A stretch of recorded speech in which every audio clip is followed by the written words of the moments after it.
Oi, desculpe a distração. É que eu estava examinando essa peça aqui e estava reparando. É uma peça simples, mas a gente não se deve enganar. Se um desenhista quiser representar uma peça como essa aqui, como ele faria? Você sabe? Olhe bem. Você reparou que essa peça tem uma face oblíqua em relação à outra? Existem peças como essa aqui que têm uma ou mais faces oblíquas entre si. Veja esses desenhos. São todos de peças como essa que eu tenho aqui comigo. Se você quiser representar numa projeção ortográfica as vistas de uma peça com uma face oblíqua, como você faria? Não se assuste, porque é este o tema da nossa teleaula de hoje. Na teleaula de hoje, você vai aprender como utilizar vistas auxiliares para representar peças com uma ou mais faces oblíquas em relação aos planos de projeção. Deve ser o Caio. Ele falou que ia passar aqui para tirar umas dúvidas. Espere um pouquinho. E não saiam daí, porque a teleaula de hoje está apenas começando.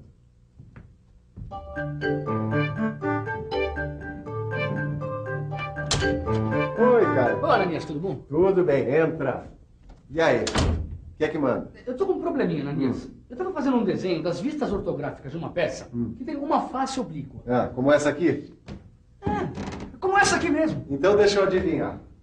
Os elementos dessa face oblíqua ficaram deformados ou superpostos. E você achou que ficou tudo muito confuso, não é? Isso aqui dá pra conversar com quem entende? É isso mesmo, Ananias. Olha só. Dá só uma olhada. Esse é o desenho da peça em perspectiva e as projeções nos planos. Olha os elementos dessas faces oblíquas aqui. Eles aparecem deformados e superpostos, como você disse. E aqui nas vistas ortográficas dá para ver melhor. Principalmente aqui na vista superior e também na lateral esquerda, essa deformação aparece bem. O furo passante e a parte arredondada aparecem deformados. E além de deformados, aparecem superpostos também. E essa deformação e a superposição dificultam a leitura e a interpretação do desenho. E não tem um jeito da representação ficar mais clara? É claro que tem. Para tudo sempre existe uma solução. É só usar a cabeça. Mas antes vamos analisar esta peça aqui. Você deve estar lembrado que as faces oblíquas não são representadas em verdadeira grandeza nas vistas ortográficas normais. Mas em desenho técnico, o modelo deve ser representado em posição que permita analisar todas as suas faces com seus elementos, ou a maioria deles, em verdadeira grandeza em pelo menos uma das vistas ortográficas. É por isso que as peças com elementos oblíquos devem ser representadas de uma maneira especial. Veja só. Imagine que esse pedaço de madeira é o plano de projeção lateral. Essa parte oblíqua dessa peça vai ser representada nessa parte com deformação. Como é que eu poderia evitar essa deformação? É muito simples. Para que as partes e elementos oblíquos da peça possam ser representados sem deformação, temos que imaginar um plano de projeção paralelo à face oblíqua. Agora sim, a projeção da face oblíqua no plano inclinado aparece representada sem deformação, em verdadeira grandeza. E esse plano inclinado, paralelo à face oblíqua, é chamado de plano de projeção auxiliar. Plano de projeção auxiliar? Então esse é o segredo para representar a projeção da face oblíqua em verdadeira grandeza? Isso mesmo. Esse plano de projeção auxiliar permite que as partes e os elementos oblíquos da peça, como o furo, por exemplo, sejam representados sem aquela deformação. E com isso, o desenho vai ficar mais preciso. Então esse plano de projeção auxiliar ficaria no lugar de algum outro plano, é isso? No caso desse desenho, ele substituiria o plano de projeção lateral. Veja. No desenho técnico, nós temos o plano de projeção vertical, o plano de projeção horizontal e o plano de projeção lateral, que nesse caso aqui não foi utilizado, usando em seu lugar o plano de projeção auxiliar, pois no plano auxiliar a face oblíqua vai estar representada em verdadeira grandeza.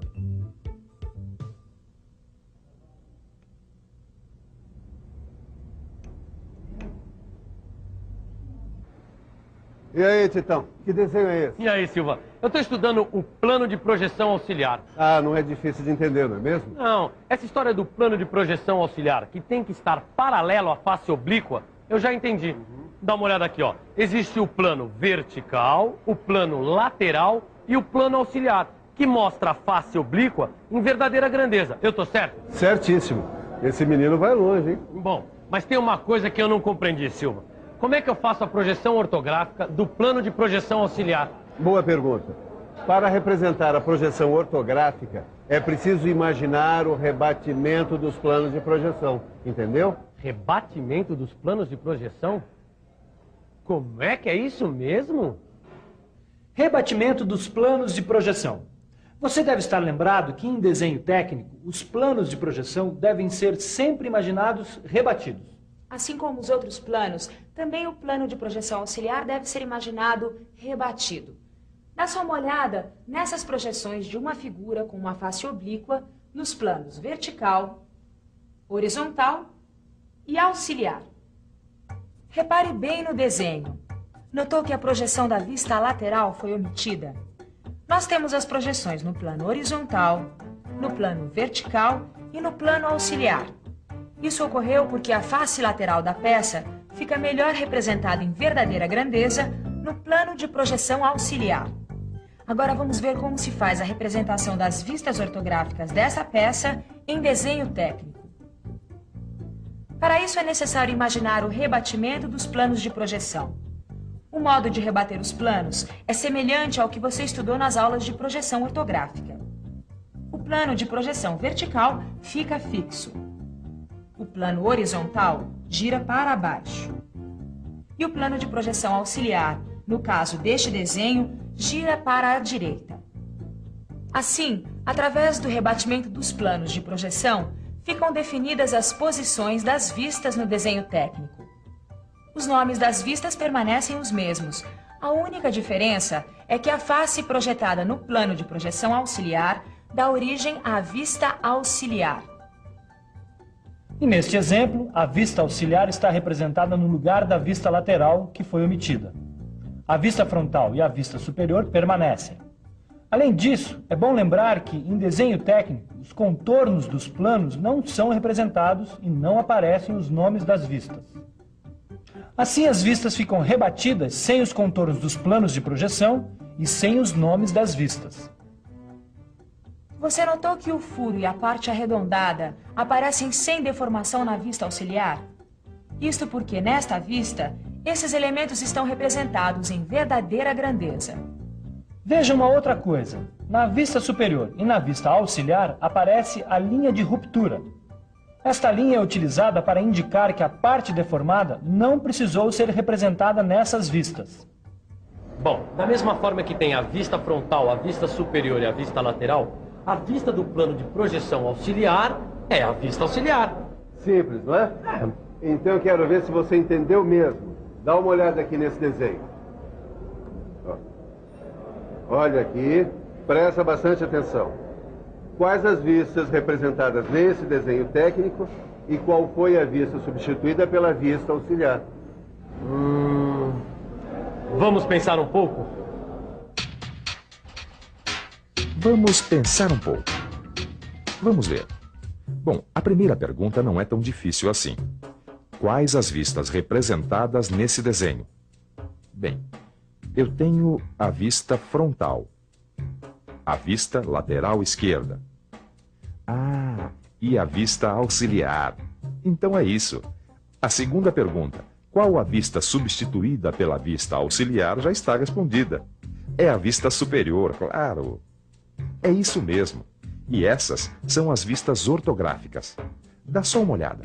A vista lateral esquerda e a vista auxiliar aparecem representadas interrompidas pela linha de ruptura.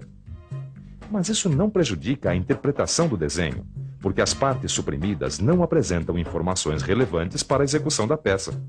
Puxa, quanto mais a gente treina, mais fica afiado para interpretar um desenho técnico. Legal, Ananias. Hoje eu aprendi um montão de coisas sobre desenho técnico. Pera aí um pouquinho que ainda tem uma coisa nessa história de vista auxiliar que você não sabe. Ó, tá aqui. Dá só uma olhada. Dá uma olhada nessa peça. Olha só. Essa peça aqui tem duas faces oblíquas. Como é que faz? A gente vai precisar de um outro plano de projeção auxiliar, não é isso? Isso mesmo, eu gostei de ver. Você pega as coisas depressinha. É o mesmo raciocínio. Numa projeção normal, tanto a vista superior quanto a vista lateral esquerda apareceriam deformadas Então, para representar as faces oblíquas em sua verdadeira grandeza, nós vamos precisar de 2 planos de projeção auxiliares, cada um paralelo a cada uma das faces oblíquas. Entendeu? Entendi. Teoricamente. Mas na prática o desenho não vai ficar um pouco confuso, não? Claro que não. Muito pelo contrário. Miguel, mostra como ficaria um desenho com 2 planos de projeção auxiliares. Então vamos lá. Olha aqui, ó. Plano de projeção horizontal, plano de projeção vertical. E aqui os 2 planos auxiliares, um chamado alfa e o outro beta. Agora vamos analisar bem as projeções das faces oblíquas nos 2 planos auxiliares. No plano alfa está representada a projeção da face oblíqua A. E no plano beta está representada a projeção da outra face oblíqua, B. Veja que o plano alfa foi rebatido para que você possa enxergar a projeção da face oblíqua A. E agora preste atenção em como fica a representação em perspectiva das vistas ortográficas da peça. Olha só, no desenho técnico, todas as vistas são mostradas numa mesma superfície plana e são identificadas pelas posições que ocupam. E uma vez que os contornos dos planos de projeção não são mostrados nos desenhos técnicos, as vistas são representadas deste modo. Neste desenho estão representadas a vista frontal, a vista superior e 2 vistas auxiliares. E você notou que as vistas representam a verdadeira grandeza de cada elemento. Essa é a função das vistas auxiliares. Depois de tanta projeção, que tal uma boa revisão? E atenção, se liga aí que é hora da revisão. Na teleaula de hoje, você aprendeu que para representar peças que possuem uma ou mais faces oblíquas em relação aos planos de projeção, é preciso lançar mão de um recurso conhecido como vistas auxiliares.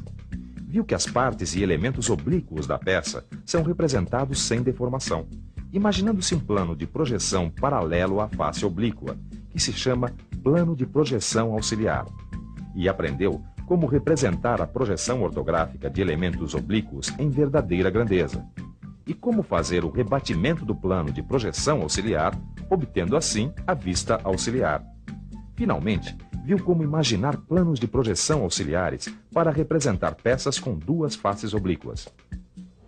Hoje você viu a importância das vistas auxiliares no desenho técnico mecânico. E saber só não basta, tem que praticar. É isso mesmo.